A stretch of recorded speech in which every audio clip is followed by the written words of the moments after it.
हरे राम राम राम हरे हरे, हरे कृष्ण हरे राम हरे कृष्ण हरे राम राम राम हरे हरे, हरे राम।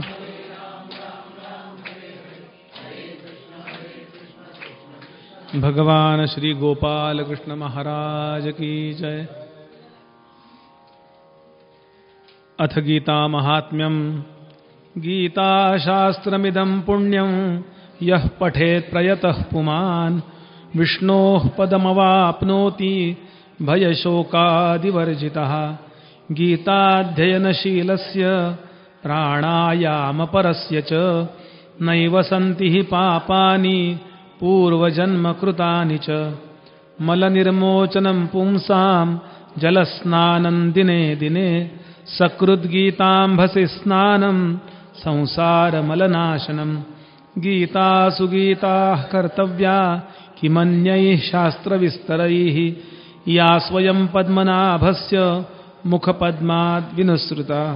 भारतामृतसर्वस्वं विष्णोर्वक्त्राद् विनिसृतं। गंगो पुनर्जन्म न विद्यते सर्वोपनिषदो गावो दोग्धा गोपालनन्दनः। पार्थो वत्सः सुधीर्भोक्ता दुग्धं गीतामृतं महत्। एकं शास्त्रं देवकी पुत्रगीतम् एको देवो एको मन्त्रस्तस्य नामानि यानि कर्माप्येकं तस्य देवस्य सेवा। भगवान श्री गोपाल कृष्ण महाराज की। ओम नमो भगवते, ओम नमो भगवते वासुदेवाय, ओम नमो भगवते।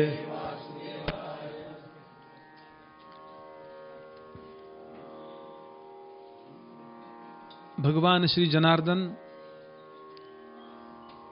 अर्जुनाच्या निमित्तानं संपूर्ण विश्वाला जीवनाची अव्यंग दृष्टी देत आहेत की मनुष्याच्या देहामध्ये आल्यानंतर कशा प्रकारे कर्तव्य करावं, कशा प्रकारे पापाचे असोत वा पुण्याचे असोत भोग भोगून संपवावेत, पण ते संपवित असताना क्रियमाण कर्म नवीन बंधनं निर्माण करणारं करत बसू नये। आणि याकरता एक छान निकोपदृष्टी प्रत्येक प्रसंगाकडे पाहण्याची। मात्रा स्पर्शास्तु कौन्तेय शीतोष्ण सुख दुःखदाः आगम अपायिनः नित्यांश तां तितिक्षस्व भारत। आचार्य म्हणाले जी ही द्वंद्व आहेत, विरुद्धार्थी जोडीला द्वंद्व म्हणतात। द्वंद्वाचे प्रकार दोन, कारण द्वंद्व आणि परिणाम द्वंद्व। ज्यामुळे सुखदुःख होतं त्या कारण द्वंद्वानं अशी कारण विरुद्धार्थी येते, म्हणजे फायदा आणि तोटा यांनी सुख वा दुःख होणार आहे। सुखदुःख हे परिणाम द्वंद्व आहे आणि फायदा तोटा, थंड आणि उष्ण, इथे शीतोष्ण सुख दुःखदा असं म्हटलंय, अंधार उजेड, ही या फायद्या तोट्याची सुखदुःखाची कारण द्वंद्व आहेत, परिणामाचे कारण आहे ती। आचार्य म्हणाले यातलं कुठलंही द्वंद्व नेहमी एकच परिणाम देणारं नसतं। म्हणजे थंडीने आपल्याला प्रत्येक वेळेला सुख होईल असं नाहीये आणि उष्णतेने प्रत्येक वेळेला आपल्याला दुःख होईल असंही नाहीये। हिमालयात गेलाय, कैलास पर्वताला प्रदक्षिणा चालली आहे आणि कुठे आईस्क्रीम आणून दिलं, तितकं बरं नाही वाटणार। तेव्हाही खाणारे लोक आहेत, तितकं नाही बरं वाटणार आहे। तिथे आपल्याला गरम गरम अद्रक की चाय, याच्या विरुद्ध उकाड्याच्या वेळेला आपल्याला कोणी आईस्क्रीम दिलं तर बरं वाटणार आहे। म्हणजे प्रत्येक वेळेला थंडी आपल्याला सुख देते असंही नाही वा दुःख देते असंही नाही आहे। आणि ज्या वेळेला परिणामतः निश्चितता नसते तेव्हा त्या गोष्टीच्या गुणधर्माला व्यभिचारी गुणधर्माचा असं म्हणतात। वि अधिक अभि अधिक चर, निश्चित नाही हो, एखाद्या माणसाला म्हणतो तो व्यभिचारी आहे, म्हणजे त्याची ही पत्नी वा हा पती निश्चित ठरलेलं नाही आहे, त्याला व्यभिचारी म्हणतो. तशी ही जी सुखदुःख देणारी द्वंद्व आहेत, ही व्यभिचारी ज्ञानोबांनी तशी तशी ओवी लिहिली. जया विषयांच्या ठाई एकनिष्ठता कही नाही, ते दुःख आणि काही सुखही दिसे.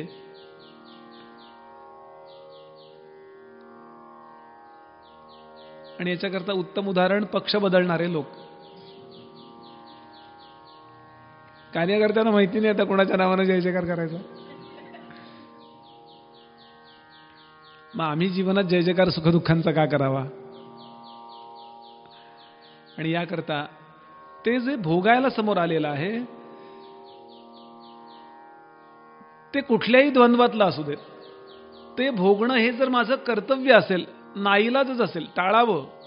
आजारी असल्यानंतर काय औषध घेऊ नये असा अर्थ नव्हे. समर्थांची ओवी आहे, औषध न घे असो न व्यथा, पथ्य न करी सर्वथा, न मिळे आलिया पदार्था तो एक. माणसं पटकन श्रीराम म्हणून टाकतात, तो एक मूर्ख श्रीराम.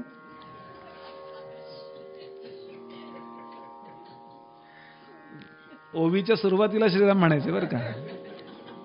श्रीराम श्रोते पुसती कोण ग्रंथ, काय बोलिले जी येथ श्रवण केले याने प्राप्त काय आहे. श्रीराम ग्रंथानाम असं आहे ते. म्हणून सांप्रदायिक लोकांकडून समजावून घ्यावं असं क्षमा करा. आणि याकरता माऊलींनी इथे एक ओवी लिहिली आहे की इंद्रियांचं ऐकणं जे आहे ते मनाने बंद करावं.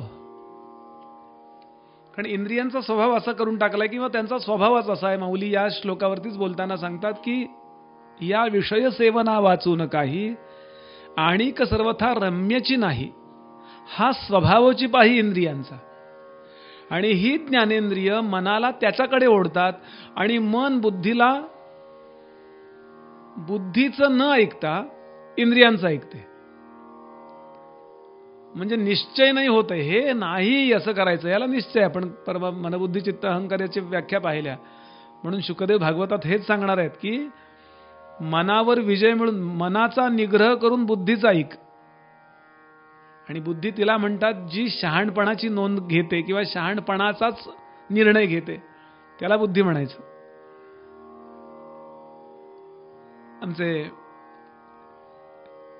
निजामपूरकर बुवा, मुरलीधर बुवा निजामपूरकर, याला एक उदाहरण द्यायचंय. म्हणाले कसं झालंय, बुद्धी ही आत्म्याची पत्नी आहे. पती लग्न झाल्याबरोबर तिला सगळं देऊन टाकतो, कायद्यानेच त्यात तिचं होतं अर्ध. लग्न झाल्या तिचं आडनाव बदललं, आता ती नाहीये. आता हल्ली स्टाईल आहे ते सोडा, तो विषय वेगळा आहे. मुद्दा हा की ती त्याची आहे म्हणून त्याला ती जेव्हा स्वतःला काही स्वतः देऊन टाकते त्या क्षणाला तोही तिला स्वतःला देऊन टाकतो. आणि म्हणून आत्मा हा बुद्धीचा पती आहे. बुद्धी ज्यामुळे ऍक्टिव्हेट झाली आहे तो आत्माच आहे, ते आत्मचैतन्य आहे. आता ते म्हटलोय ते चैतन्य म्हणून ते म्हटलंय, नाही तर तो आत्मा आणि ती बुद्धी. आणि मुरलीधर बुवा सांगायचे आणि ते मन, तो आत्मा, ती बुद्धी आणि ते मन. आता मन आहे ना, हे या नवरा बायकोचा असिस्टंट आहे. पण झाला प्रसंग म्हणाले असा की ती बुद्धी, तो आत्मा आपल्या पतीला समर्पित असण्याऐवजी ते मन, ते नपुसक लिंगी आहे, त्याच्या नादाला लागली. तिचं कधीच समाधान होणार नाही म्हणाले, कारण शेवटी ते आहे. ते किती छान. आणि इथे ते सांगतात शीतोष्ण सुख दुःखदाह. आणि आगम अपायीन याचा विचार नंतर करू. तांस तितिक्षस्व. आणि हे तितिक्षा जी आहे, आचार्यांनी जे साधन चतुष्टय सांगितले त्यात श्रद्धादी 6 गोष्टीत त्यात तितिक्षा सांगितली आहे. कुठलीही तक्रार न करता ज्याला जगता आलं. बाहेर दाखवणं का नाही मुद्दा नाही बरं, बाहेर दाखवा. काही वेळा असं असतं की तक्रार दाखवल्याशिवाय लोक चांगलं, पण आतमध्ये न हलता आनंदात असणे. गोंदवलेकर महाराज जे म्हणाले, आनंदात असावे व्यवहारी सर्व भोग सेवावे, हाची सुबोध गुरुचा, भोगा संगे कुठे न गुंतावे. तर काही लोकांचा स्वभाव सतत तक्रारी, हेच बरोबर नाही, तेच बरोबर नाही, वीज मंडळाला शिव्या. इथं तुम्ही नंतर बघा, मी नोट्स मध्ये लिहिलंय, लाईट गेले म्हणून लिहिलं नाहीये. मग अगदी पंतप्रधानांपर्यंत, राष्ट्रपतींपर्यंत, युनोच्या अध्यक्षांपर्यंत गंमत म्हणून बोलायला काही हरकत नाही. पण मी आतमध्ये हल्लोय का हे ज्याचं त्यांनी बघावं. सतत चिडचिड चिडचिड जे करतात ना, ते दुःखाचा गुणाकार करतात. आणि काही असं हसत असतात काही लोक, नेहमी आनंदात. स्वतःच्या फजितीला सुद्धा हसावं म्हणाले. रामतीर्थांच्या काही गोष्टी आहेत. स्वामी रामतीर्थ परदेशात गेले, त्यांच्या अंगावर काही लोकांनी चिखल टाकला, काही लोकांनी भाताची शीतं टाकली. आश्रमात आले, विवेकानंदांच्या नंतर फार मोठं काम केलं बरं रामतीर्थांनी, असामान्य काम होतं त्यांचं. पण ते उपरोधिकपणानं बोलायचे, प्रत्येक गोष्टी उपरोधिक बोलायचे. शिष्यानं म्हणाले, आज गंमतच झाली रामेची. त्याच्या अंगावर शेण टाकत होते आणि तो इतका चिडला म्हणे. कोण? रामतीर्थ.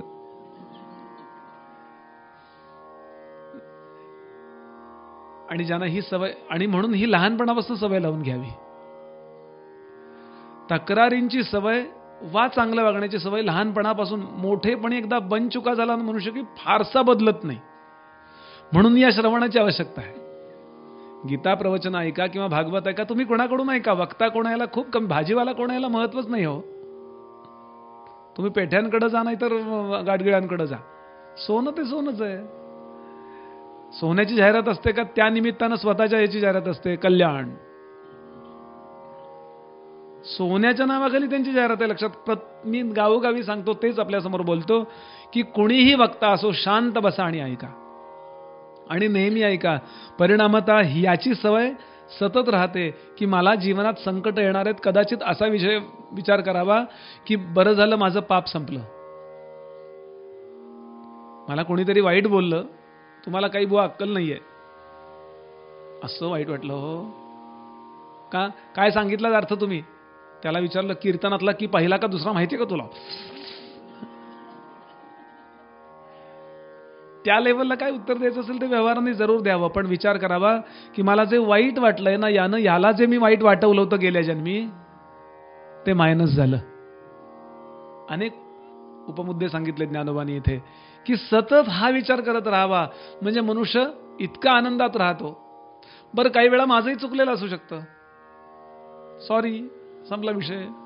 गालिबचा शेर मी नेहमीच सांगतो. गालिबने या तितिक्षे करता सांगितलंय, कुछ इसी तरह गालिब ने जिंदगी को आसान कर दिया, कुछ इसी तरह गालिब ने जिंदगी को आसान कर दिया, किसी से माफी मांग ली, किसी को माफ कर दिया. आणि अशी माणसं नेहमी आनंदात असतात. ते आडवे झाले की एका मिनिटात झोपतात. काही लोकांना तर आडवं व्हायची पण गरज नाही, फक्त बुवाला बोलवा प्रवचनाला. विनोदाचा भाग सोडून देऊया. याचं कारण सांगतात, या जगामध्ये कुठल्याही विषय एकाच स्वभावानं समोर येऊ शकणार नाहीये. त्याचा तो स्वभाव, माणसाचा तरी तो स्वभाव असतो का सांगा बरं? आपल्या भोवतीची माणसं असतात. काल आपल्या समोर आली ती वेगळ्या मूडमध्ये होती, आज वेगळ्या मूडमध्ये होती. काल आपण विनोद केला त्यांनीच तो लाईटली घेतला, आज विनोद केला त्यांना थट्टा वाटली. तुम्हाला शोभतो का बुवा आहे? कुठलाही विषय या जगामध्ये फिक्स असा नसल्याचा परिणाम तो कसा समोर येईल सांगता येत नाही. आपण सावध राहायचं. माझे गुरुजी सांगतात, आपण स्वतःला शॉक प्रूफ बनवावं. इन्सुलेशन तशी वायर असते की नाही इकडून तिकडे गेलेली, जिथे इन्सुलेशन निघाले तिथेच शॉक बसतो आपल्याला सुद्धा, किंवा आपण त्याला स्पर्श केल्यानंतर त्याला सुद्धा. म्हणून स्वतःचा स्वभाव इन्सुलेट करून घ्यावा. आणि याकरता अजून एक दृष्टिकोन देतात ते. मगाचा एक दृष्टिकोन मी आपल्याला सांगितला, तो कौतुकतूप आहे संचिताचे. संचिताचं कौतुक बघावं. मला ज्या अर्थी त्यानं श्रीखंड वाढलं, त्या अर्थी मी त्याला गेल्या जन्मी असं वाढलं होतं वाटतं. श्रीखंड तर एन्जॉय करायचंय, आंबट चेंबट तोंड करत नाही. कालच वेदांताचा कोर्स करून आलो, त्यांनी जग नश्वर सांगितलेलं आहे, असं काही गरज नाही. मस्त रसिकता आणि लंपटता याची सीमारेषा ज्याला सांभाळता आली ना, तो रसिकच खरा परमार्थ करू शकतो. विवेकानंदांचं वाक्य लक्षात ठेवावं, ज्याच्या भोगात ताकद नाही त्याच्या त्यागात काय ताकद असणार आहे. खूप सुंदर दृष्टांत. अजिबात आमची हे सगळं बुद्धावतारानंतर आलेले तत्वज्ञानाने आमच्यात विकार आलेले आहेत. विचित्र काहीतरी विकृती, वैराग्याबद्दल विचित्र काहीतरी. सगळे आपण सत्पुरुष बघा, जुने जुने गोपालकृष्ण आहेत, अर्जुन, काय एन्जॉय केले त्यांनी हो लाईफ. आठीबोटात अंगठ्या त्यांच्या अंगावर सोन्याचा एखादा दागिना असलाच पाहिजे. जोपर्यंत गृहस्थ धर्म आहे तोपर्यंत. त्याचं विवेचन नको, मला सांगायचं आहे असं की ज्या वेळेला जीवनात उपभोग येणार आहेत, चांगले पण येणार आहेत, वाईट पण येणार आहेत, विचार हा करावा, अच्छा मी गेल्या जन्मी यांना असं दिलं होतं वाटतं म्हणून त्यांनी मला इतका छान चहा दिला. म्हणजे दोन गोष्टी, मी चहा घेतानाही मला आनंद होतो आणि मी पण लोकांना चहा देत राहतो. चहा उदाहरणार्थ कुठलाही जे धर्मी आणि उचित आहे अशी गोष्ट मीही दान धर्म करीत राहिलं पाहिजे. म्हणजे जोपर्यंत देहधारणा करायची तोपर्यंत काही कमी पडणार नाही. दान धर्माला अर्थ हा आहे बरं का. जोपर्यंत छोट्या छोट्या गोष्टी जर स्ट्रगल करायला लागलं ना तर अंतर्मुख कधी होणार. प्रपंच करावा नेटकाचा अर्थ हा आहे, माझा मुलगा नीट शिकलाय, व्यवस्थित आहे, म्हणजे आता मी ध्यानाला बसायला फिट राहतो, नाही तर त्याचाच विचार करत राहायला लागेल. म्हणून तो नीट पाहिजे, म्हणून दैवी उपासना आहेत. फक्त भोगा करता नाही. याच श्लोक याच्यात येतंय पुढे, यामिमाम पुष्पिताम वाचम प्रवदन्ते विपश्चितः वेदवाद रथा. उपभोगान करतात ते नाहीयेत वेदांमधले सगळे उपचार म्हणाले. गोड गोड बोललं जातं पण त्याचं मुख्य कारण लक्षात घ्यायचं. असं का भोगान करता नाहीये, भोगातून निवृत्त होण्याकरता जे समाधान आवश्यक आहे ना त्याकरता. तुम्ही निश्चिंतपणे प्रवचनाला कधी बसाल, तुमची मुलं व्यवस्थित त्यांच्या त्यांच्या करिअरमध्ये आहेत म्हणजे तुम्ही निश्चिंत बसाल ना. जे काय असेल ते काही कलेक्टरच व्हावा असा अर्थ नव्हे, जे काय व्हावं आणि याकरता ते नीट आवश्यक आहे. म्हणून दैवी कृपांची गरज आहे. असो, आणि मग ते भोग भोगताना कोणी मला शिव्या दिल्या, हाच दृष्टिकोन ठेवावा. अशा दिल्या होत्या वाटतं मी याला, तरी माझ्यासारख्या नाहीच जमल्या याला. म्हणजे असे फर्राटेदार शिव्या देतो, अब्बे काय. माझ्या शिव्या ऐकताना मी हसत असतो आतमध्ये. हे कधी शक्य आहे. कौतुक तूप आहे संचिताचे, हा दृष्टिकोन आतमध्ये. आणि तितिक्षेकरता हे सगळ्या गोष्टी वापरायच्यात. अजून एक त्यांनी सांगितलं, ते म्हणाले अजून एक दृष्टिकोन वापरा. जीवनात घडणाऱ्या गोष्टींना असे पहा की ईश्वरानं कर्माध्यक्ष या नात्याने मला हे कर्मभोग दिलेत, तो चुकेलच कसा. हा दृष्टिकोन तो अजून परिपक्व आहे की देवानं जर मला दिलंय हे, तर गॉड याचा अर्थ no mistake can be possible is equal to God. चुकणं शक्यच नाहीये, तोच देव. आणि नेहमी चुकतो तो माणूस. To err is human. नेहमी चुकतो मी, कुठेतरी चुकतो. आत्तापर्यंत मी कधी चुकलो नाही असं मी म्हणलो हेच.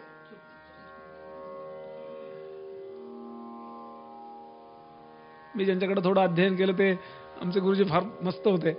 ते म्हणले मी कधी पेस्ट ब्रश सुद्धा विसरलो नाही. त्याच दिवशी विसरले. मी पहिल्या मुक्कामावर जाऊन घेऊन आलो. ते विसरले ही माझ्याकरता सोय झाली. तू असं बोलू नको कारण असं होऊ शकतं. त्यांची चूक नाही सांगत आहे मी. देव चुकणारच नाहीये. ईश्वराच्या प्रत्येक योजनेत काही ना काहीतरी मानवाचं नाही जीवांचं कल्याण असतं. मला वाईट वाटतं याचं कारण मती मंदते खेदमानी वियोगे. एकही गोष्ट माझ्या जीवनात असं का घडलं. आपण ऐकली असेल कथा, अनेकदा ही कथा सांगितली जाते, ऐकली जाते. एका राजाचा प्रधान होता, तो साक्षात्कारी होता, अधिकारी होता, म्हणून त्याला ठेवला होता त्यांनी की थांब तू, जाऊ नकोस कुठे, आमच्याकडे राहा. पण काय होतं, अतिपरिचयात अवज्ञा होते. त्याला एक सवय होती, बरं झालं असं म्हणायची. बरं झालं देवाची कृपा झाली, बरं झालं देवाची, काही झालं तरी तू तेच म्हणायचं हो प्रधान.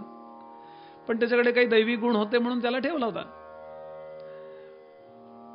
एकदा त्याच्याकडे एक शस्त्र विक्रेता आला आणि तलवारी विकाय करता आलेला. ह्या तलवारी पहा. स्वतः तलवारी विकत घेताना राजानं लक्ष द्यायचंय ती शस्त्र विकत घेताना, कारण शस्त्राची धार हे देशाचं स्वातंत्र्य आहे, परफेक्शन. आता तलवारीची किंवा चाकूची धार कशी बघायची याची एक पद्धत आहे. अशी नाही कधी बघायची, ती अशी बघायची असते. चाकूची धार अशी बघतात का? बघूया कशी धार आहे.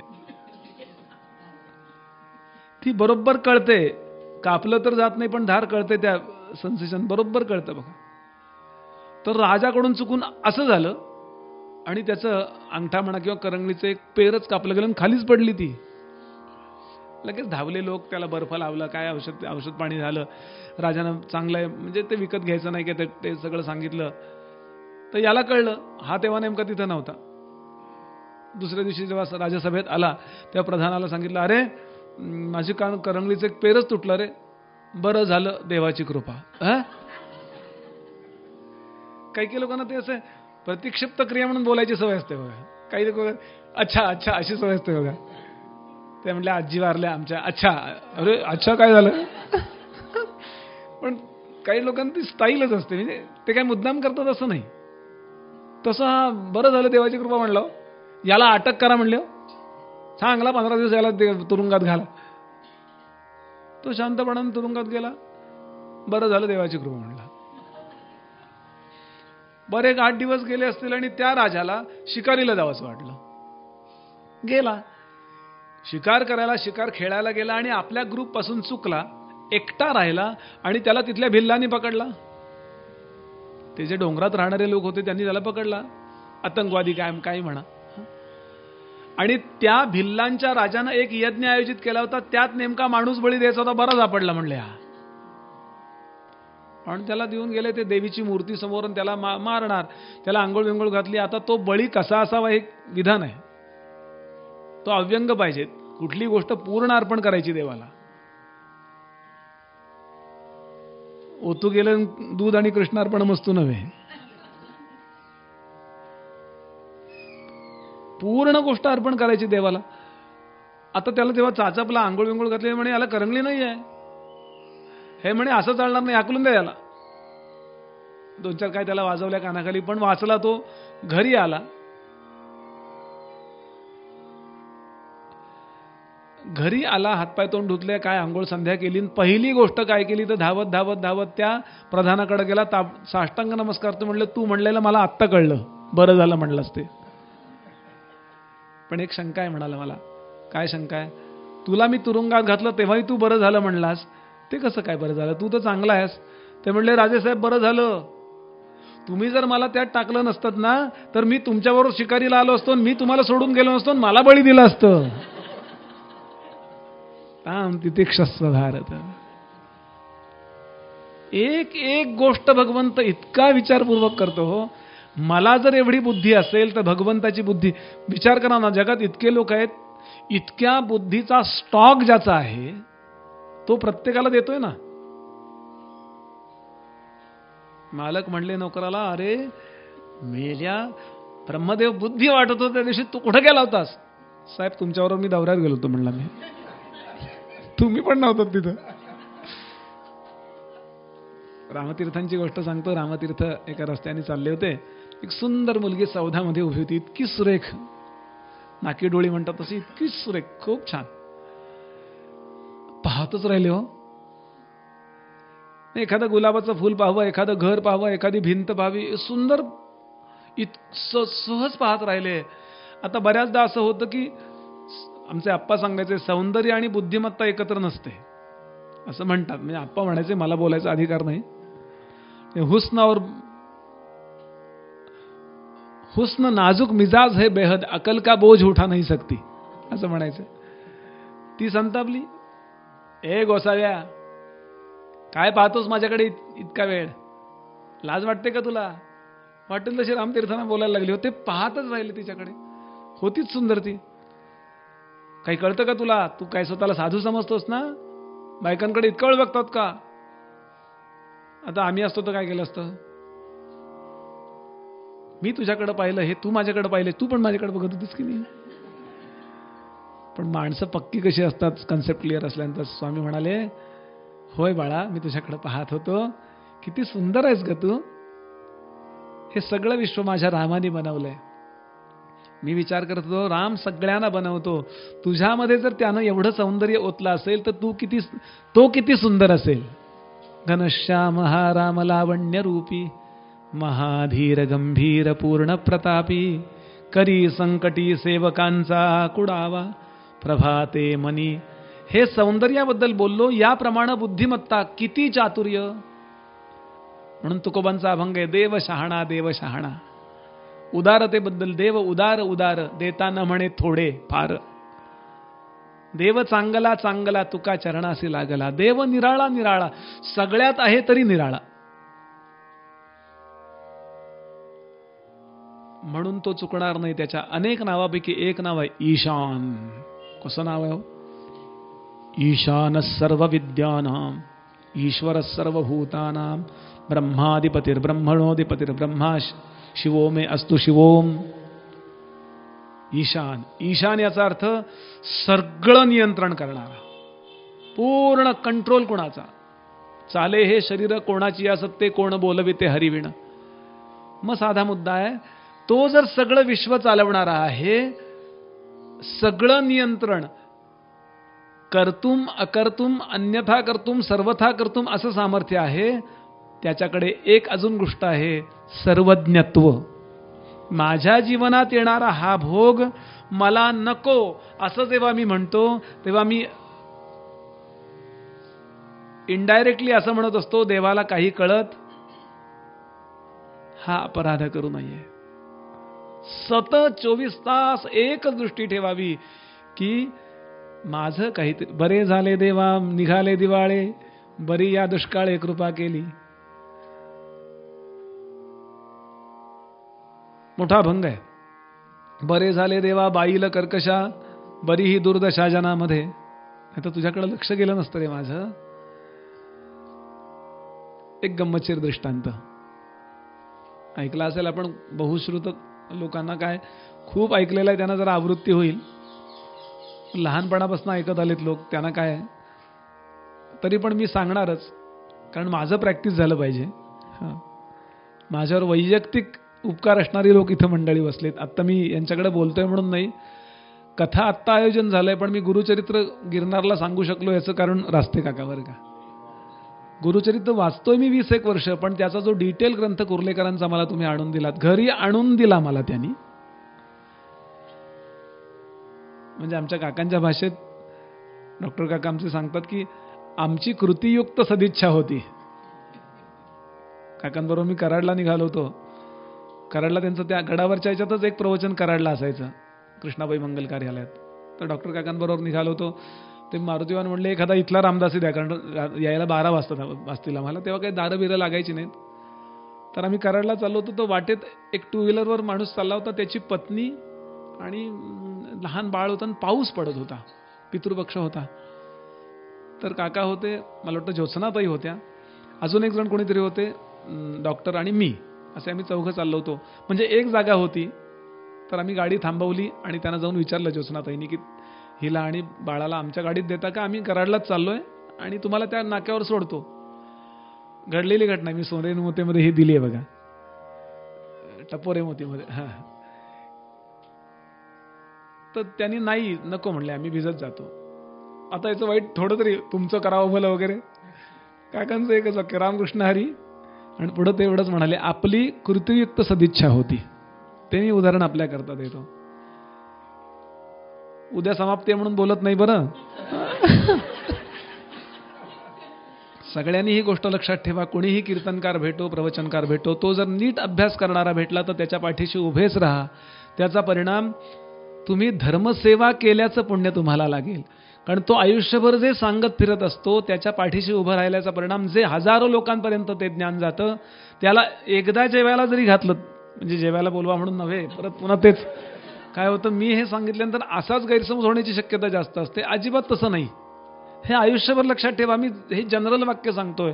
जेव्हा तुम्ही हे काम करता तेव्हा धर्मकार्य केल्याचं श्रेय आपल्याला लागतं, लाभतं, आणि याला भगवंत अत्यंत आशीर्वाद देतो. 18वा अध्याय भगवंत तेच सांगतायत शेवटी, मला सगळ्यात प्रिय कोण आहेत.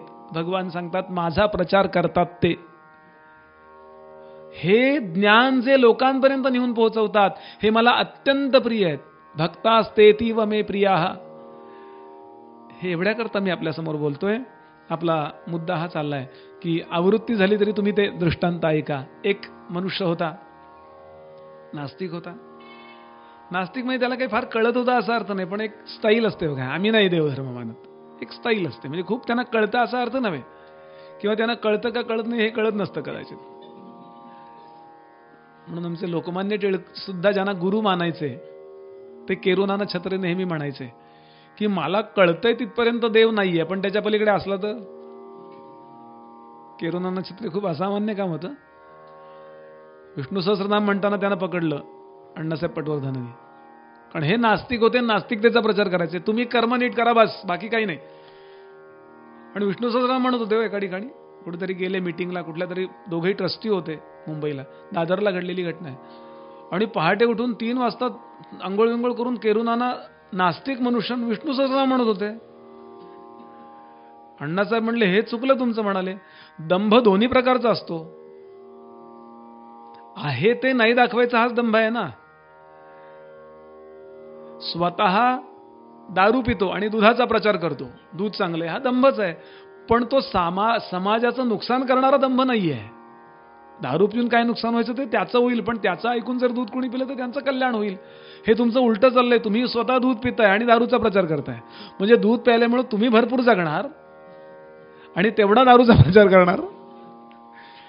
हा समाज विघातक दंभ आहे. एक दंभ असतो की समाज कल्याण करणाराही दंभ असतो. तुकोबांनी सांगितलं असा दंभ असला तरी चालेल, मनी नसे तरी नसो, परी सोंगे तरी वसो. हे तुमचं उलट आहे म्हणाले.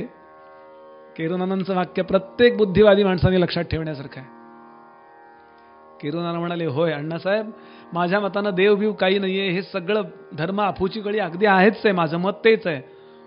मला जेवढी बुद्धी माझा विचार करते तिथपर्यंत विचार केला तर देव नाहीच आहे. तुम्ही कर्म नीट करा, तुम्हाला जीवनात यश मिळणार, या मताचा मी आहे.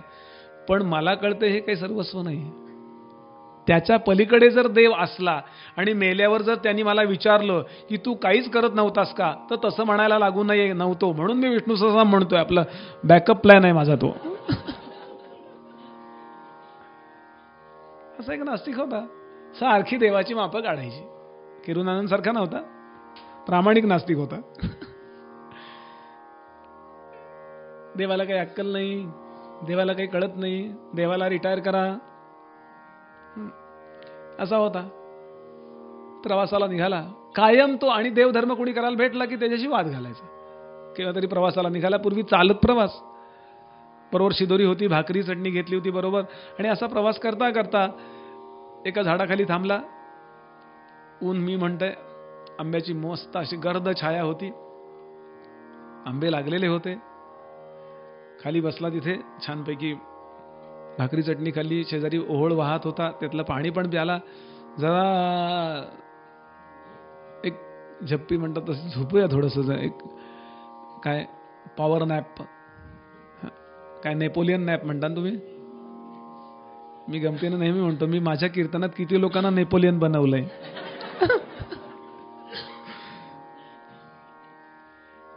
म्हणून तो आडवा झाला. आता झोप काही अर्ध्या मिनिटात लागली नाही. वरती पाहता पाहता त्या कैऱ्या पाहिल्या एवढ्या एवढ्या. तिकडून या.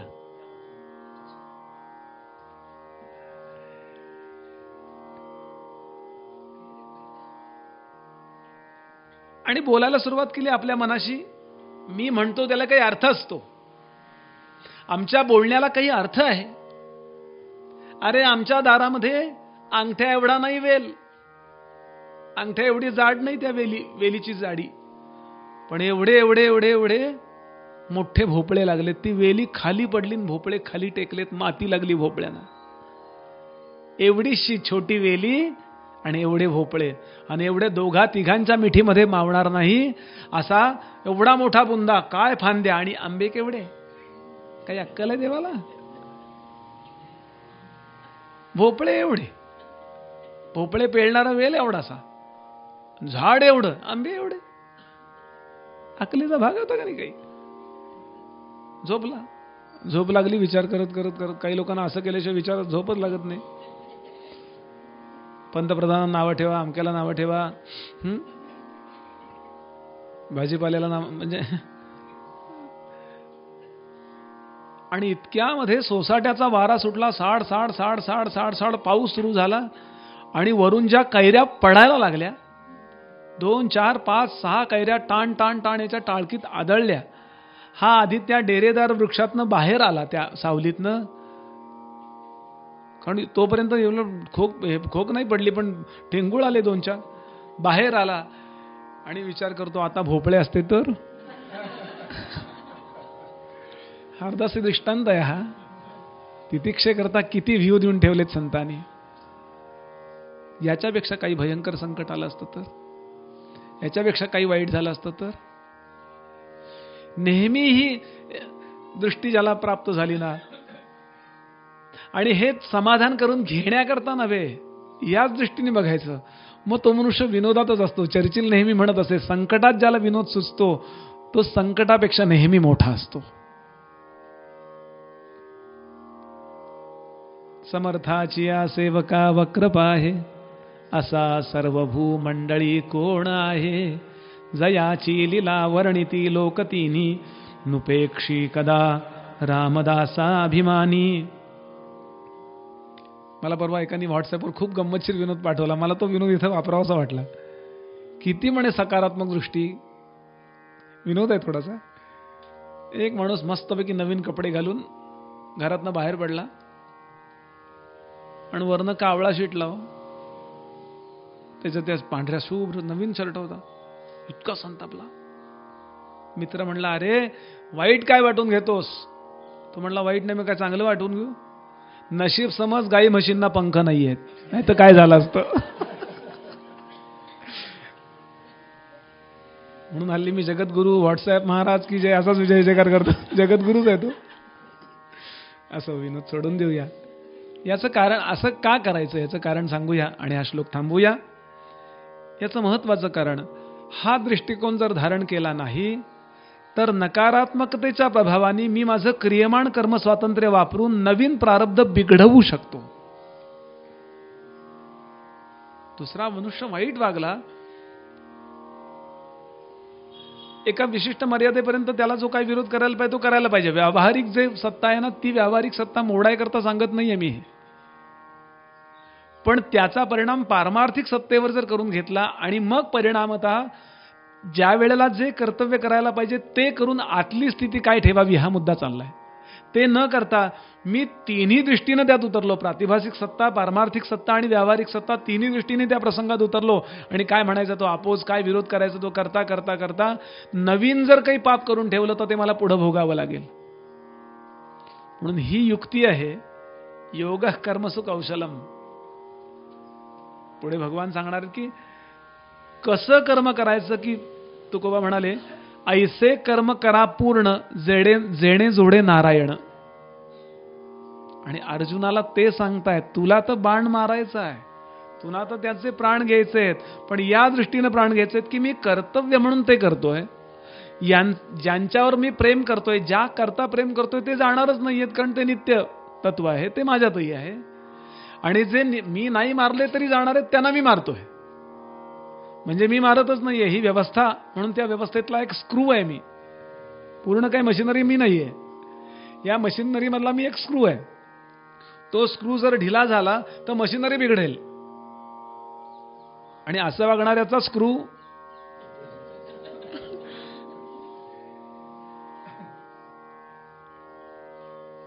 आणि याकरता अगदी वेदांताच्या भाषेत बोलायचं झालं तर भगवान सांगतात, तितिक्षा नावाची गोष्ट तेव्हाच बाजूला पडते जेव्हा अज्ञान दशा चालू होते.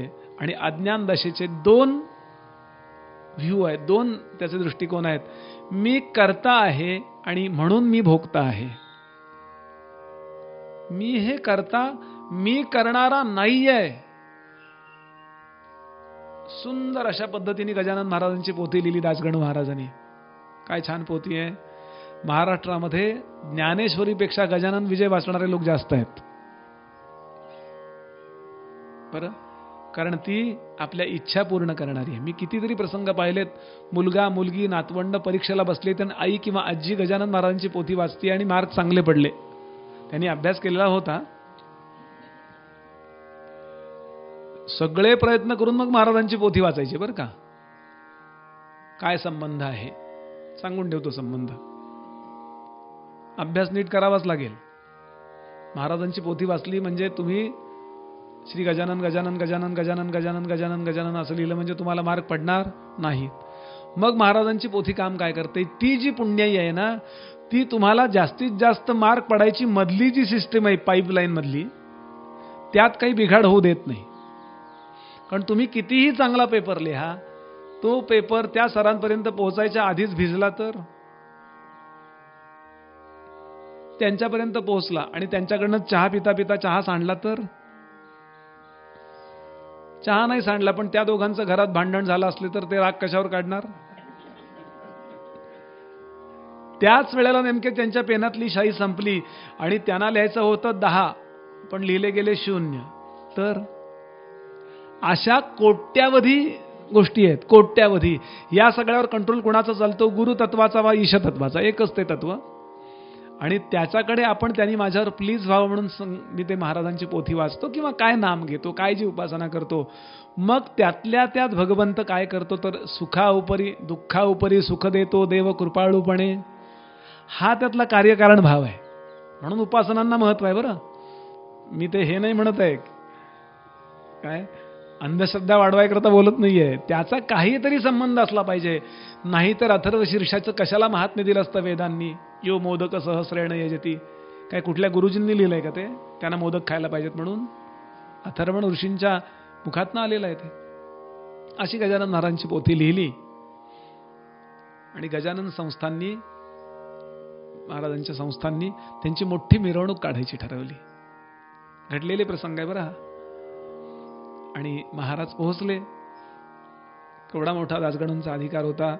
साईबाबांसमोर कीर्तन केलंय त्यांनी.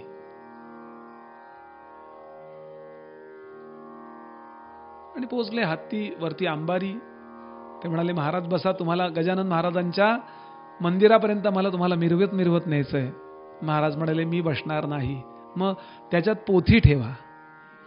आणि पोथी ठेवून ती मिरवीत महाराजांच्या संस्थांपर्यंत नेली. आणि त्या मंदिरात जो कार्यक्रम झाला त्यात ते जे बोललेत ते मला सांगायचंय.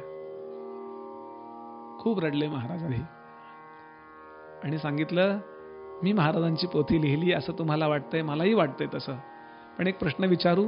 ओवी आहे, लेखणी लिही अक्षर परितो तिच्यात नाही जोर. बस भगवंत मला या कामाला उद्युक्त करणारा आहे असं अखंड भान जर ठेवलं तर त्याचा परिणाम क्रियमाण कर्म स्वातंत्र्य वाढल्याचा परिणामानं मला पुढचा जन्म किंवा पुढचं प्रारब्ध बिघडत नाही. भगवानचे पुढे सांगणार आहेत की तू कर्म कर. याच अध्यायात विषय येतोय कर्मण्ये. महत्वाचे श्लोक आहेत. त्यातला तो श्लोक आहे दुसऱ्या अध्यायातला.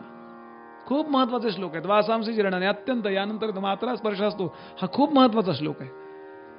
मध्ये तपशिलात्मक पूरक असे श्लोक येतात, पण काही काही ठिकाणी हे श्लोक येतात की जे अगदी लक्षात ठेवावेत, पाठ करावेत. म्हणून पाठांतराला अतिशय महत्व आहे. आणि का असं सांगणं चाललंय, ईश्वर सुद्धा सतत कर्म करतो पण तरी सुद्धा तो कधी गुंतत नाही. याचं कारणच हे की तो कधी असा विचार करत नाहीये की मी हे करणार आहे म्हणून मी हे भोगणार आहे.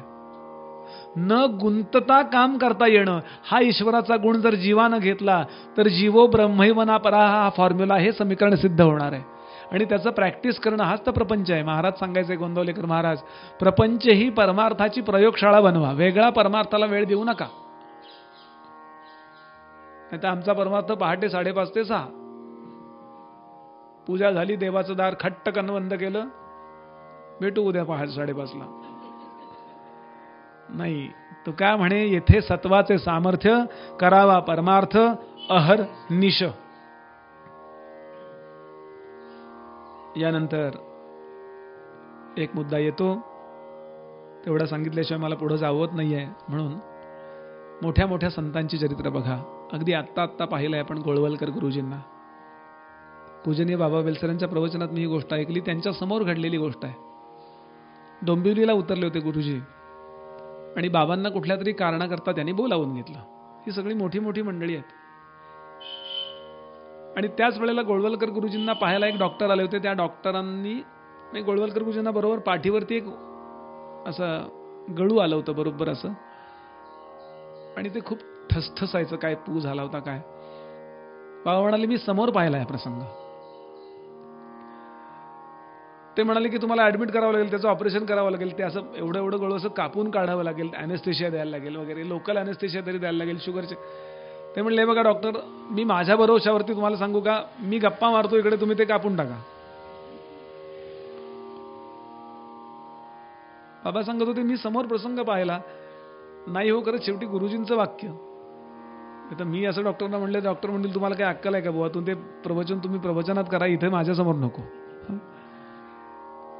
त्याने ते चक्क काप घेतला तो आणि माझ्याशी म्हणाले 15-20 मिनिटं गुरुजी व्यवस्थित बोलत होते. आम्ही बरेच लोक होतो, आमच्याशी बोलत होते आणि काही झालं नाही. नंतर ते बँडेज केलं, व्यवस्थित झालं का म्हणाले हो.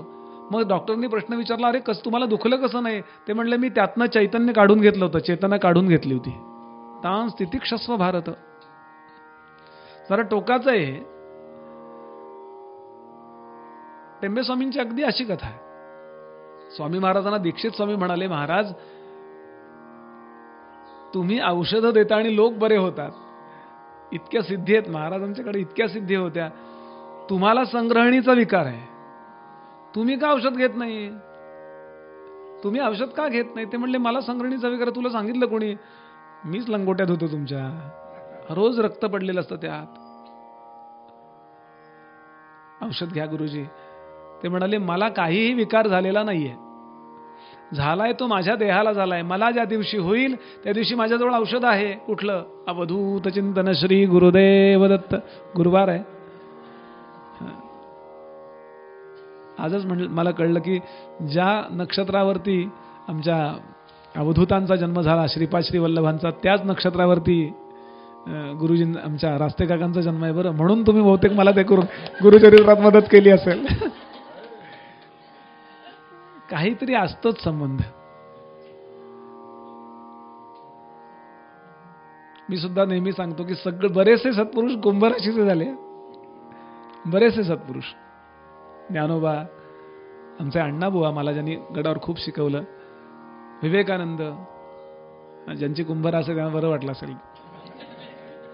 तसं तुला रास सुद्धा प्रत्येक गोष्ट तोलून मापून पाहणारी, बरं का. प्रत्येक राशीचं वैशिष्ट्य आहे. मी गडावर सोमाणांच्या पुस्तकावरून खूप अभ्यास करत होतो पूर्वी, गडावर राहायला होतो तेव्हा. आता काही ठेवलं नाही ते, नाहीतर कोणी उद्या पत्रिका जर आणली तर अवघड जाईल. आणि या पद्धतीने जर मनुष्य वागला तर तो नेहमी आनंदात राहतो. आणि याकरता भगवंत स्वतः सांगतात एवढ्याच करता तितिक्षा सांभाळायची, कारण ते सगळं कायमचं नाहीये. आगमा पायीनो नित्या. तितिक्षेबद्दल आधी बोललो आणि आता आगम आणि अपायीन बद्दल नंतर बोलूया. आगम आणि अपायीन याचा अर्थ असा की ते सगळं येणार आहे आणि म्हणून जाणार आहे. जे जाणार असतं तेच येतं, म्हणजे जाणार जे त्याच्याकरता काय आहे. 5 दिवसांनी बुवांचे प्रवचन संपल्यानंतर चहा द्यायचा का बुवांना. विनोद करतोय बरं मी. हा तसा मी मध्ये आलो तुम्हाला चहा मिळणार आहे नाही म्हणले. बुवांना 5 वेळा चहा लागतो दिवसभरात. आमच्याकडे मुक्कामाला आले होते, मग दिलात का. पिढा जाऊ दे, 2 दिवसांनी जाणारच होते म्हणले. हा जो दृष्टिकोन तो इथे देतात ते, की एखाद्या पाहुण्याला आपण सहन करतो. मग का सहन करतो, पाहुणा आहे म्हणून. कायमचं असतं तर सहन करू का. कायमची व्यक्ती आपल्याला अशी सहन होणार नाही दुर्गुणांची. एखाद्याचा दुर्गुण आपण खपवून घेतो, याचं कारण त्याचा आपला किती दिवसाचा संबंध आहे. हे जसं आहे तसा जीवनातल्या भोगांचा किती दिवसाचा संबंध आहे. तितिक्षा नावाची गोष्ट तिथेच तर वापरायची. काही दिवसांनी संपणारच आहे हे सगळं. हे जर संपणार आहे तर ते किती दिल पे मतले यार आहे ना. ते फार मनावर घेण्यासारखं हे नाही आहे. सगळंच्या सगळं हे संपणार आहे. फार सुंदर. यानंतर श्लोक येतो, भगवान सांगतात यम हि न व्यथयन्ते ते पुरुषम पुरुषर्षभ समदुःख सुखम धीरम सोमृतत्वाय कल्पते. भाष्य स नित्यात्मदर्शननिष्ठो द्वंद्वसहिष्णुः अमृतत्वाय अमृतभावाय मोक्षाय कल्पते समर्थो भवती इति. असा वागणारा जो आहे तो स्वतः समर्थ होतो. जीवनामध्ये घडणाऱ्या प्रत्येक गोष्टीकडं आत्मतत्व आणि अनात्मतत्व, आत्मतत्व आणि अनात्मतत्व अशा दृष्टीने जो पाहणारा आहे तो मनुष्य नेहमी जीवनामध्ये समर्थ होतो, असमर्थ राहत नाही. समर्थ होतो याचा अर्थ पूर्ण आपली कार्यक्षमता तो वापरतो. मला नाही उचलत आहे हो ही बादली, म्हणजे ही बादली उचलायला मी असमर्थ आहे, आणि सहज उचलतो हो. पॉवर माझी वापरली गेली कशी. आता एवढा कोरोनाचा काळ 2 वर्षात मला शिंक सुद्धा आली नाही. उदाहरण सांगतो बरं, मला कोरोना झाला नाही असा जो सांगत असेल त्याच्याबद्दल आपण विचार काय करू, याची इम्युन पॉवर चांगली आहे. जशी शरीराची इम्युन पॉवर होती, त्या व्हायरसने त्याच्यावरती प्रभाव केला नाही, तशी आपल्या अंतःकरणाची पण काही पॉवर आहे की नाही. आणि क्षमेमध्ये त्या पॉवरची शक्तीचीच परीक्षा आहे. आणि शक्तीची परीक्षा जेव्हा अशी होते त्यावेळेला ते समर्थत्व वा असमर्थत्व मला दिसतं. आणि जगामध्ये कौतुक जे आहे ना ते शक्तीचंच आहे ना. आपण देवी भागवताचा विषय पाहिलाय. तुम्ही काहीही बोला, तुम्ही शक्तीबद्दलच बोलता. मला आंघोळीला पाणी त्यांनी तिथं तापवून दिलं आणि मी बाथरूममध्ये आंघोळीला घ्यायला आलो. बादली नेली, 15 किलोची बादली होती, काय 12 किलोची होती, 12 लिटरची. अगदी असं झालं माझं, तिथून आणताना असं झालं माझं. पण चव्हाण दिसले मला, त्यांना म्हटलं घ्या हो. त्यांनी अशी असून आणून दिली हो. बघितलं का म्हणले त्यांच्या अंगात किती शक्ती आहे. ही जशी शरीराची शक्ती आहे तशी मनाची सुद्धा शक्ती आहे. सतत सतत सतत ही मंडळी आम्हाला हे सांगतात. बरं ती नाही आहे असा एकही मनुष्य नाही आहे. अहो टेंबे स्वामींच्यात होती हो, आमच्यात कुठे आहे. विचार केला नाहीये मी तो. जे त्यांच्याकडे आहे ना ते सगळं माझ्याकडे आहे. Each soul is potentially divine. The goal is to divinity within by controlling nature, external और internal. Do it by worship और वर्क और वर्शिप, फिलॉसॉफी और psychic control and be free. Swami Vivekananda नेहमी पहिल्या व्याख्यानात सांगत असत, each soul is potentially divine. प्रत्येकामध्ये दैवी शक्ती आहे. भगवान सांगतात तुम्ही ती शक्ती प्रगट केली की सो अमृतत्वाय कल्पते. तो अमृतत्व प्राप्त करण्याचा अधिकारी होतो. एक मुद्दा पाहायचा आणि आता प्रवचन आटोपण्याकडे वळायचं. काल मी घटाकाश मठाकाशाबद्दल बोललो होतो, पण या मठामध्ये तुम्ही नव्हतात. हा घट होता कुठेतरी, तुम्ही आकाशाकडे म्हणजे कुठेतरी बाहेर फिरायला गेला होता. कारण ही शंका राहू नये एवढ्या करता. नाहीच काय होतं आणि काय राहतं. पुन्हा पुन्हा हा विवेक करणं चाललंय. अस्ति भाती प्रियम राहतं आणि नाम रूप जातं. दुःख नामरूपाच्या नाशाचं होतं. सुख आपली वस्तू राहिल्याचं असतं. सुखाकरता 60 मार्क आहेत, 60% आहेत. दुःखाकरता 40% आहेत. अर्जुनाला ही दृष्टी देण्याचा प्रयत्न करतात भगवंत की आत्मतत्व नावाची जी वस्तू आहे, ते जे परब्रह्मतत्व, ते निर्गुण, निर्विकार, निष्कल, निरंजन, शुद्ध, बुद्ध, मुक्त स्वभाव, सगळीच्या सगळी व्यवच्छेदक लक्षण आहेत बरं का. काहीतरी केव्हा तरी बघू आपण या पूर्णाध्यायाबद्दल. काहीतरी नाकाराय करता हे शब्द आलेत. अव्यक्त, कारण व्यक्त नाकाराय करता अव्यक्त आलंय. नित्य, अनित्य नाकाराय करता नित्य आलाय. शाश्वत, अशाश्वत नावाच्या गोष्टीचा आपल्याला अनुभव आहे, ते नाकाराय करता शाश्वत हो. अजहा, कारण आपल्याला जहा माहितीये, जायते माहितीये, पण अजहा न जन्मता असणे याला अज म्हणतात. नमा अज आहे ना शब्द तो. एका अहमदाबादच्या पंडितांनी मशिदीत केलेलं प्रवचन, ते मला भेटायला आले होते नर्मदा किनारी. त्यांनी मला सांगितलं बाबा नमाज हा शब्द मुळात संस्कृतच आहे. अज म्हणजे विष्णूच्या नाव आहे. अज सर्वेश्वरेश्वर हा, आणि त्याला नमस्कार, नमाज.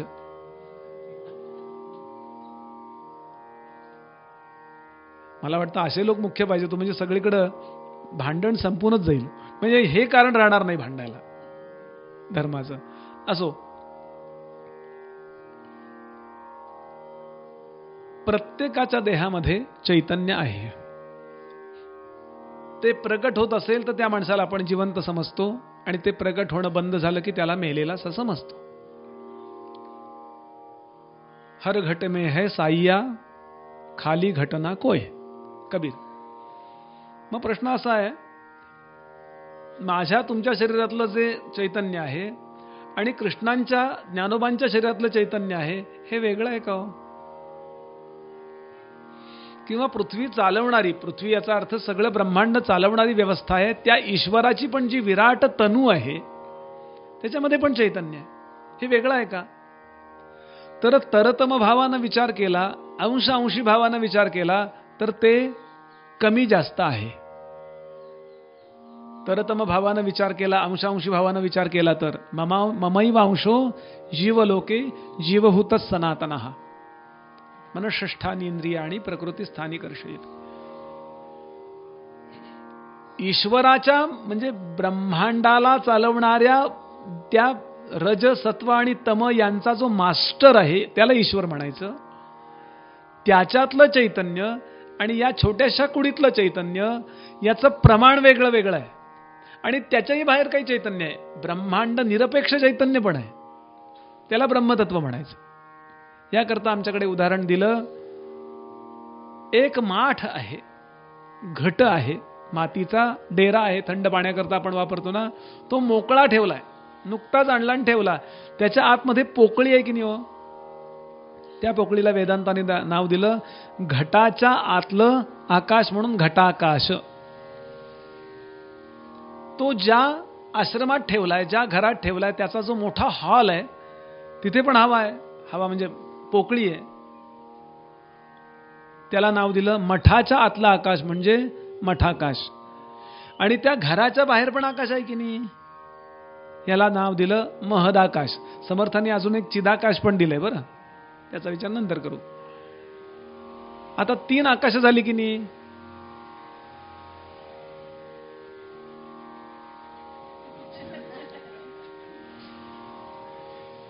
तीन आकाश झाली आहेत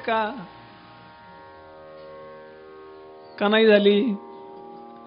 याचं उत्तर आहे म्हटलं तर झाली, म्हटलं तर नाही झाली. असं पाहिजे हो, निश्चितता नसणे. का म्हटलं तर झाली? अज्ञान दशेनं पाहिलं तर झाली आहेत ती.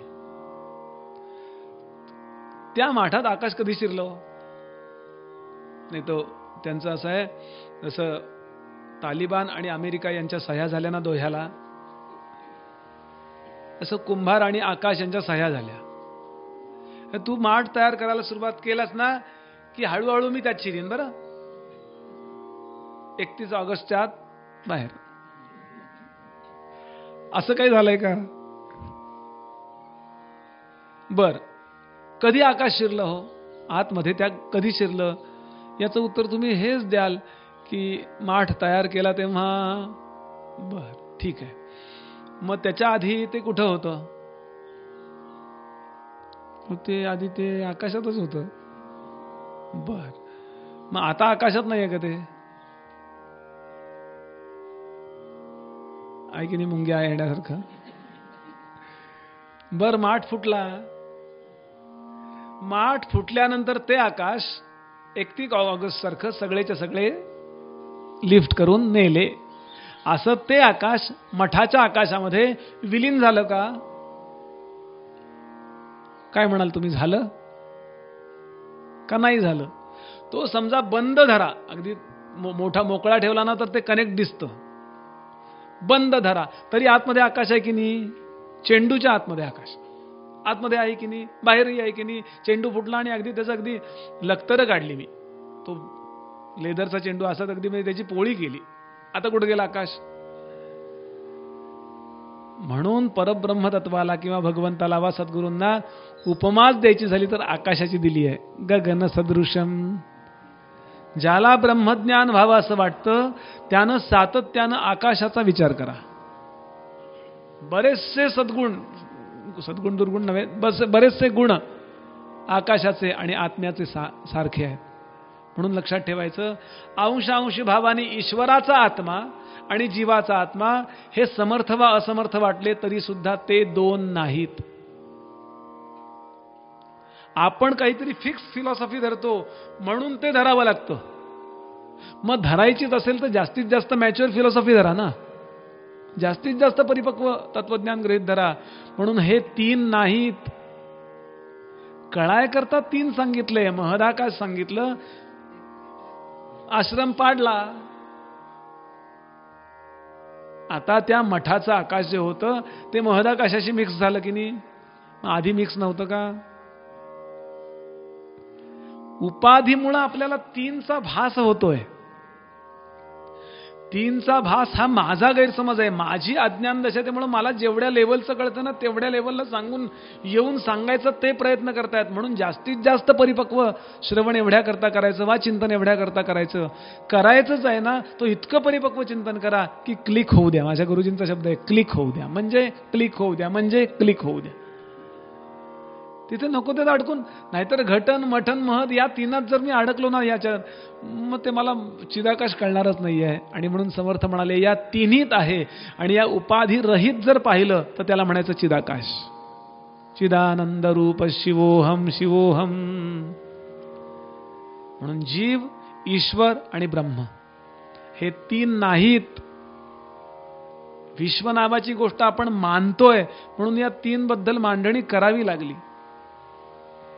स्वप्नात जो वाघ दिसला त्याची आई कोण हो? त्याचे वडील कोण? त्याला गोळी मारल्यानंतर का त्या पट्टेवाल्या वाघाचं कातडं मला मिळणार आहे का? स्वप्नातल्या वाघाबद्दल बोलतोय. शेळीसारखा वाघ आहे त्याच्याबद्दल नाही बोलत. पाय पुष्ण करून टाकलंय त्या वाघाबद्दल बोलत नाही.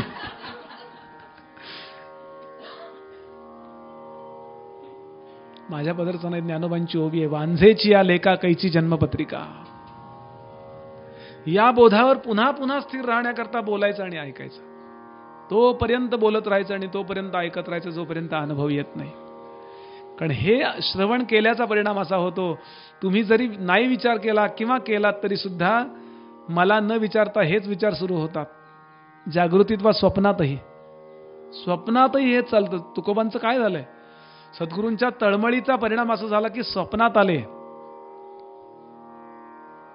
आणि अनुग्रह मिळाला.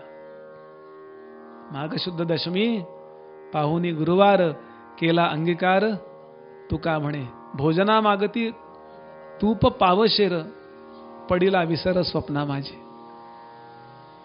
स्वप्नात सुद्धा आहे. बर स्वप्न आणि जागृती दोन्ही सारखेच आहेत, फार फरक नाही आहे. उलट मला तर असं वाटतं जागृतीपेक्षा स्वप्न जास्त सुस्पष्टपणानं आपण पाहू शकतो. स्वप्नातही हेच यावं याकरता चतुश्लोकी भागवत ऐकायचं. तुम्ही म्हणता भागवत हा भक्तीचा ग्रंथ आहे, पण त्याच्यासारखं ज्ञान कुठं नाही हो.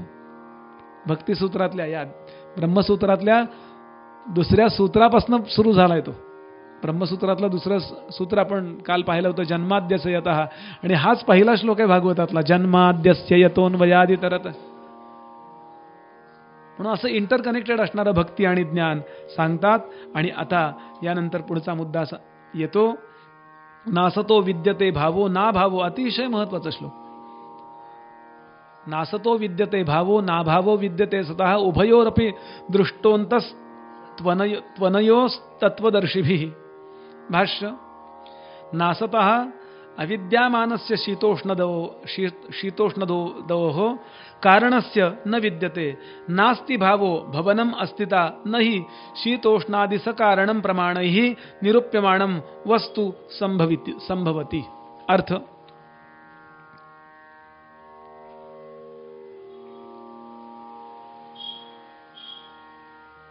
जे नाहीये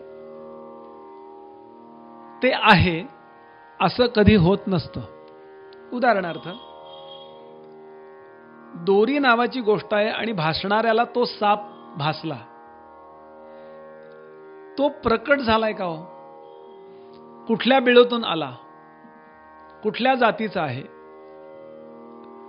वास्तविक ती दोरी आहे. ती दोरी आहे म्हणून सर्प भासला, तो वेगळा दृष्टिकोन आता मला आपल्या समोर ठेव. नासतो विद्यते भावो न असत. विद्यते. असत याचा अर्थ जे नाहीच आहे. इल्ला कानडीत जे नाही आहे ते आहे असं कधी होत नसतं. आणि जे आहे त्याचं असणे पण कधी नसणेपणात जात नसतं. आहे ते आहेच आहे. तुम्ही मान्य करा अथवा करू नका. तात्कालिक स्वरूपामध्ये आपण हो किंवा नाही म्हणू, पण ही गोष्ट पक्की लक्षात ठेवली पाहिजे की विश्व नावाचा पदार्थ केव्हा तरी निर्माण झाला, तात्पुरता त्याला आकार आहे. सतत तर आकार मोडता येतच, पण केव्हा तरी महाप्रलय होईल त्यावेळेला ते नाहीसं होईलच. आणि त्यावेळेला जे असेल, चतुश्लोकी भागवताचा मर्म आहे बरं का हा श्लोक, ते नाहीये असं ज्या वेळेला होईल त्यावेळेला कुठं असेल. म्हणजे मध्यंतराच्या काळामध्ये आहे असं वाटतं ते फार, जे नसतं ना ते काही काळ आहे असं वाटतं ना ते कधीच नसतं. असत याचा अर्थ हा आहे. म्हणून याच्याकरता आचार्यांनी शब्द वापरलाय मिथ्या. नाही आहे पण परिणाम दाखवतो.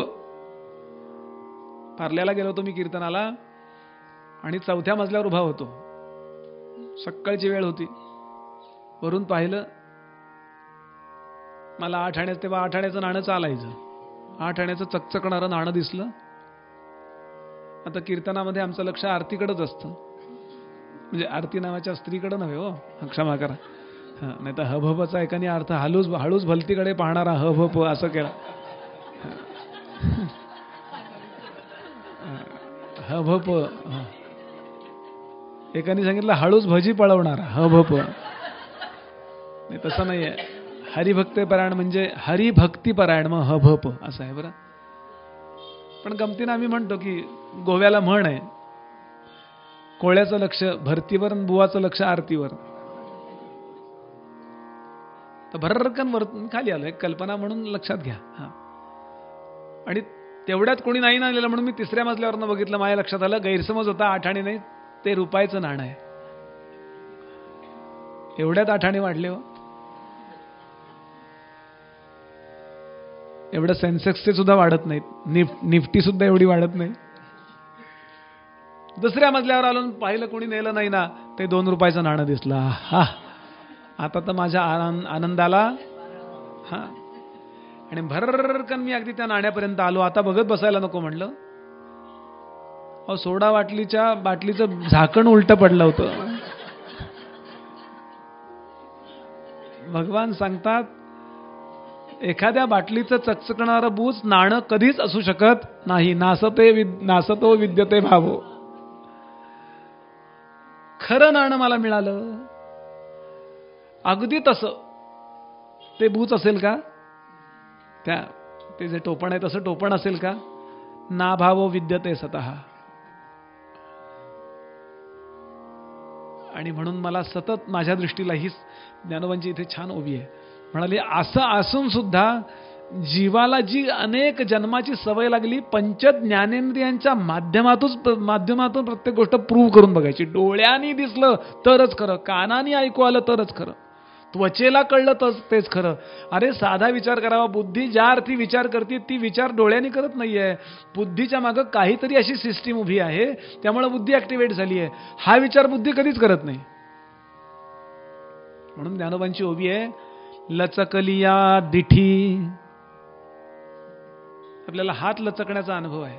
ऐक हात लचकला म्हणे, तुम्ही जरा उचलता का? तुम्ही जरा ते कपडे वाळत घालता का? काय सांगू तुम्हाला.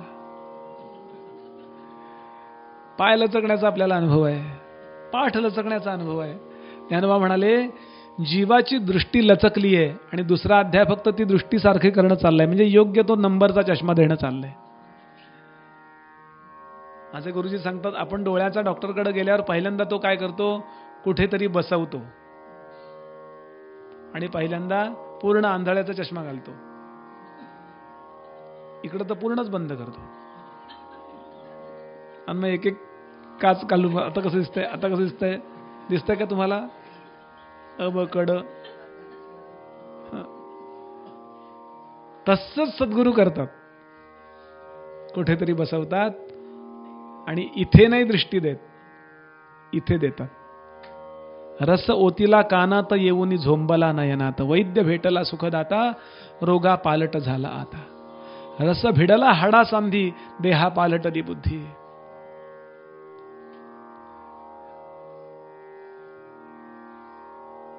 रामी रामदास.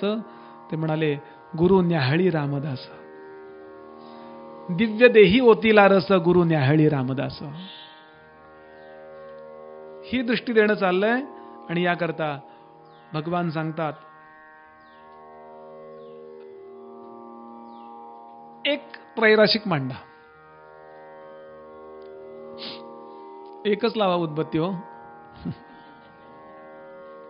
तर नासतो विद्यते भाव होतोय माझं. हा नाही, काल जरा ठसका लागला, ती जरा शार्प आहे उदबत्ती. नाही चालेल, एक चालेल, दोन नको.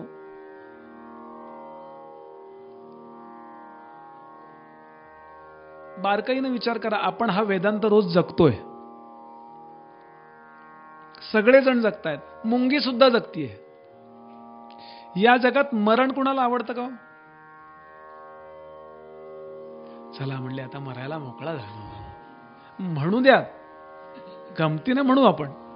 ती आहे ना म्हातारीची गोष्ट. एक म्हातारी रोज लाकूड तोडायची पण आजी होती. ती रोज जंगलात येताना लाकडं डोक्यावरनं ती वाळक्या ह्याची लाकडाची मोळी आणायची. एका इथं आली, ये रे बाबा यमा, ये रे बाबा यमा म्हणायची.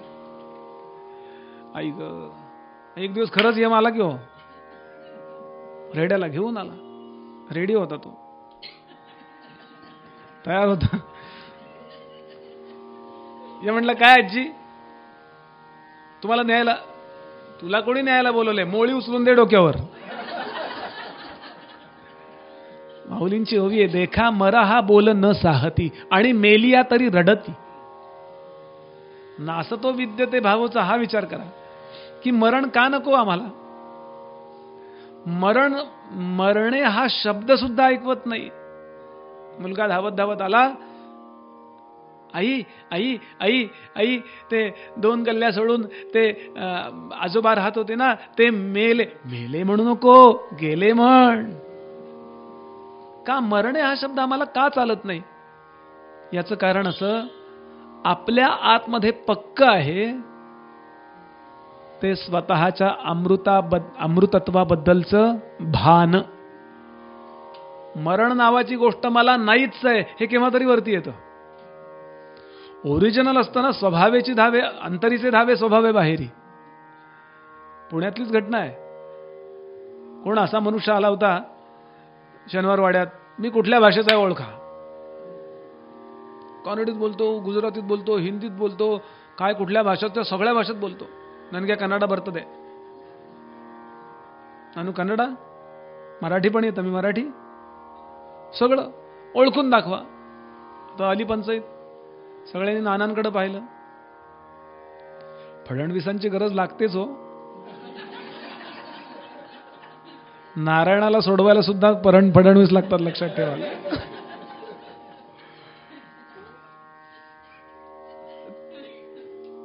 इमिजिएट उत्तर द्या, इमिजिएट उत्तर द्या. नाना म्हणाले उद्या दिलं तर चालेल. हो अवश्य. पहाटे एका नोकराला घेऊन गेले, थंड पाणी त्यात, तो जिथं उतरला होता तोंडावर एकदम जोरात फाडकन मारलं. શું છે गुजराती छे. ओरिजिनल असताना ते बाहेर येतच. मरण नको असं वाटतंय जीवाला. याचं कारण जीवाच्या आतमधला जो फॉर्म्युला आहे, समीकरण आहे ना, पंच ज्ञानेंद्रिय, पंचकर्मेंद्रिय, पंचप्राण, मन आणि बुद्धी, या बुद्धीच्या आतमध्ये असणारं भगवान पुढे बोलणारच आहेत. यो बुद्धे परत असतो, ते आत्मतत्व आहे, ते वरती येतं. आणि ते मनबुद्धी चित्त अहंकारात येऊन म्हणतं मला मरण नको. कारण त्याला मरण नाहीच आहे. पशुला सुद्धा मरण नाहीये, लक्षात घ्या. त्याचे आकार आणि नाम जाणार आहेत, पण ते ज्याच्यामुळं जगतंय, तो जो आकार ज्याच्यामुळे जगतोय ना, त्याला मरण नाहीये. एक मुद्दा, आपण सोमृतत्वाय कल्पते, अमृतच आहोत आपण. या दृष्टीने फक्त स्वतःकडे बघण्याची गरज आहे. हे जाणार आहे, पण ते जे आहे ना, ते माझं स्वरूप जाणार नाहीये, तो मी आहे. स्वतःला सातत्यानं हे सांगत राहणे हाच परमार्थ आहे. पुढे दुसरी गोष्ट, नुसतं मरण नको असं नाही. मला कोणी मठ्ठ म्हटलं तर इतका राग येतो, काही कळत नाही बुवा तुम्हाला. मला मठ्ठ माणसाला सो चालत नाही. मठ्ठ म्हटलेलं, पप्पू म्हटलेलं चालतं का?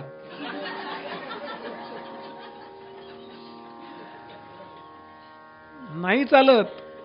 कारण काय? आपलं ज्ञानरूपत्व वरती येतं. मला खरं हे सांगायचं होतं, पहिल्याच दिवशी मला एक श्लोक सुचला ना, इतकं अस्वस्थ झालो मी. व्योमाकाश एवढं म्हणलो, त्याच्या अलीकडचं मला आठवेच ना. घरी गेल्यावर जेवायला बसल्यावर आठवलं. लगेच मी ऐकवला. तुम्ही विचारा हरीला, मी हा श्लोक तिथं ऐकवला की नाही. तो आत्ता ऐकवतो.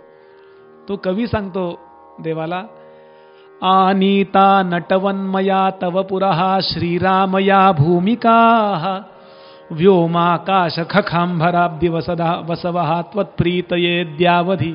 इथून पुढचा श्लोक सांगितला मी. प्रीतो यर्हि निरीक्षणात्वमधुना यत् प्रार्थितं देहि मे नो चेत् ब्रूहित्व मानय पुनर्मामी दृशं भूमिकाम. त्या दिवशी नव्हते त्यांच्याकरता अर्थ. एक संत कवी देवासमोर येतो आणि सांगतो, देवा आनीता नटवन्मया तव पुरहा श्रीराम या या या या या भूमिका. हे रामा, हे भगवंता, आजपर्यंत मी तुझ्या समोर अनेक भूमिका वठवल्या आहेत. साप झालो, माकड झालो, अमुक झालो, किती झालो. व्योमाकाश खखांभराब्दी वसवहा त्वत्प्रीतये द्यावधी. व्योम म्हणजे आकाश, म्हणजे शून्य, एक शून्य. व्योमाकाश, आकाश म्हणजे शून्य, दुसरं शून्य. ख अंबर, 5 शून्य. अंकानाम वामतो गती. खखांबराब्दी वसवहा, वसू बर का. अब्धी म्हणजे समुद्र, चतुसमुद्र सांगितले जगात. 4, 5 शून्य, त्याच्या मागे 4. वसवहा 8 वसू, 8. 8वर 4, त्याच्यावर 5 शून्य म्हणजे किती लाख. 84 लाख. इतक्या भूमिका केल्यात. तो भक्त म्हणतो, पुढचं सांगत बसत नाही, झालंय ते. हा श्लोक नाही आठवला मला येतो, आठवला नाही हो. म्हणजे मी ज्ञानीच आहे, त्यावेळापुरतं त्याच्यावर झाकण आलं होतं. असंच वाटतं की नाही.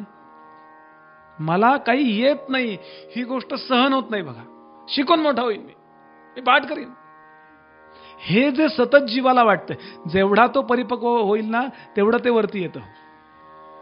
मुंगीला सुद्धा मरण आवडत नाही, कारण तिच्या आतला जो जीव आहे, चैतन्य आहे ना, ते अमृत आहे. मरण नाहीच आहे त्याला. म्हणजे नाही आणि मृत म्हणजे मृत्यू. ज्ञानरूपत्व ही आपली अवस्था आहे. सच्चिद आनंद चाललाय. चैतन्य रूपत्व आपलं स्वतःचं. त्याचा परिणाम व्यवहारातला सुद्धा आपल्याला काही कळलं नाही ना, तरी आपण कळत नाही म्हणत नाही. ते काय झालं, माझं लक्ष नव्हतं, परत सांगा, म्हणजे नाही सहन होते. आणि शेवटी मुद्दा सांगितला, कितीही दुःखी मनुष्य असला तरी त्यातल्या त्यात सुख शोधतो. अगदी वाईटात वाईट किती अवस्था आहे त्यांची हो, पण तेवढ्यात ते पिझ्झा खाताना दाखवतात बघा. तेवढ्यात त्यातल्या त्यात.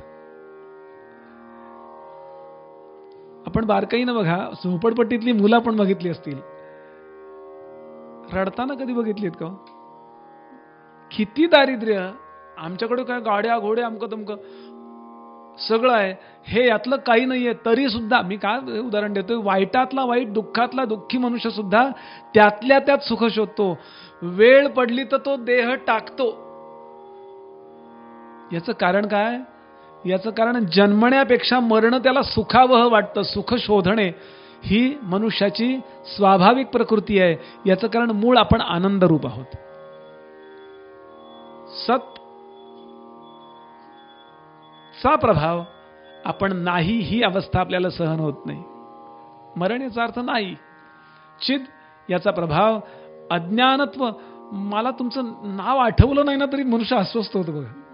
आमचा काय प्रवचनकार की प्रवचनात श्लोक नाही आठवला म्हणून, पण ते फुटपाथवरनं पलीकडनं चालले होते. आठवते का तुला ते? बायको म्हणली पूजेला बसले तर आता देवाची आरती करायची. आरती आठवते का?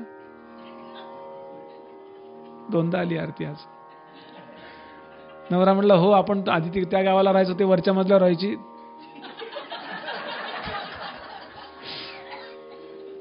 ज्ञानरूपत्व आणि वाईटातल्या वाईट गोष्टीत सुद्धा मनुष्य सुख शोधतो. कितीही दुःख रूपत्व येवो त्यातल्या त्यात तो आनंद शोधायचा प्रयत्न करतो. हा मूळ स्वभाव, अंतरीचे धावे स्वभावे बाहेरी, या न्यायानी. आणि म्हणून भगवान पुढे सांगतात, अंतवंत इमे देहा नित्यस्योक्ता शरीरिणः अनाशिनो अप्रमेयस्य तस्मात् युध्यस्व भारत. सुरुवात करून ठेवतो आणि थांबतो.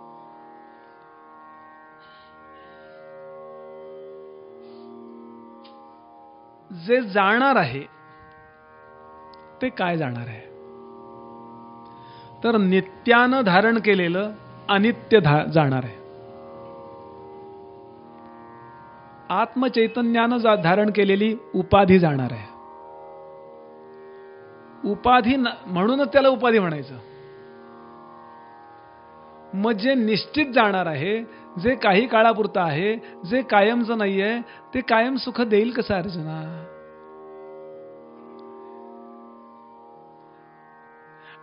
कुणाचं जाणार आहे? नित्यस्य. जे कधी जाणार नाहीये त्याचं काहीतरी जाणार आहे. अंतवंत इमे देहा. आता दोन्हीचा समान अभ्यास सुरू आहे. आणि आता तू तुझी दृष्टी अनाशीन आणि अप्रमेय असणाऱ्या गोष्टीकडे वळव. अनाशीन, नाशीन म्हणजे नाश पावणार, आणि अप्रमेय म्हणजे ज्याला कुठल्या प्रमाणाने सिद्ध करता येत नाही असं तत्व. म्हणजे काय ते उद्याच्या प्रवचनामध्ये बघूया. हरे राम राम राम हरे हरे, हरे कृष्ण कृष्ण कृष्ण हरे हरे.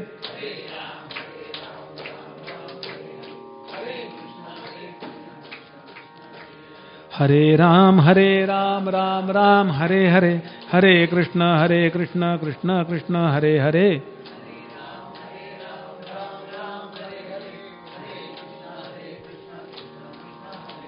हरे राम राम राम हरे हरे, हरे कृष्ण कृष्ण कृष्ण हरे हरे.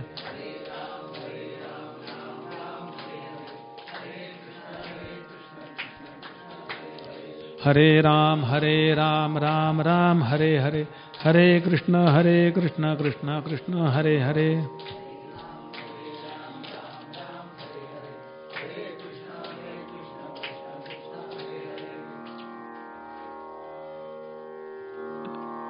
भगवान श्री गोपाल कृष्ण महाराज की जय. भगवद गीते जय जय भगवद गीते. हरि कमल विहारिणी, हरि कमल विहारिणी, सुंदर सुपुनीते. जय जय भगवद गीते. कर्म सुमर्म प्रकाशिनी, कामासक्ति हरा. तत्वज्ञान विकासिनी, तत्वज्ञान विकासिनी, विद्या ब्रह्म परा. जय जय भगवद गीते. निश्चल भक्ति विधायिनी, निर्मल मलहारी. शरण रहस्य प्रदायिनी, शरण रहस्य प्रदायिनी, सब विधि सुखकारी. जय जय भगवद गीते. राग द्वेष विदारिणी, कारिणी मोद सदा. भव भयहारिणी तारिणी, भव भयहारिणी तारिणी, परमानंद प्रदा. जय जय भगवद गीते. आसुर भाव विनाशिनी, नाशिनी तमरजनी. दैवी सद्गुणदायिनी, दैवी सद्गुणदायिनी, हरिरसिका सजनी. जय जय भगवद गीते. समता त्याग सिखाविनी, हरिमुख की बानी. सकल शास्त्र की स्वामिनी, सकल शास्त्र की स्वामिनी, श्रुतियों की रानी. जय जय भगवद गीते दया सुधा बरसाविनी मातु कृपा कीजे हरि प्रेम पान कर हरि पद प्रेम दान कर अपनो कर लीजे जय जय भगवद गीते जय जय भगवद गीते जय जय भगवद गीते हरि कमल विहारिणी हरि कमल विहारिणी सुंदर सुपुनीते जय जय भगवद गीते हरे राम राम राम हरे कृष्ण हरे हरे हरे राम राम राम हरे हरे।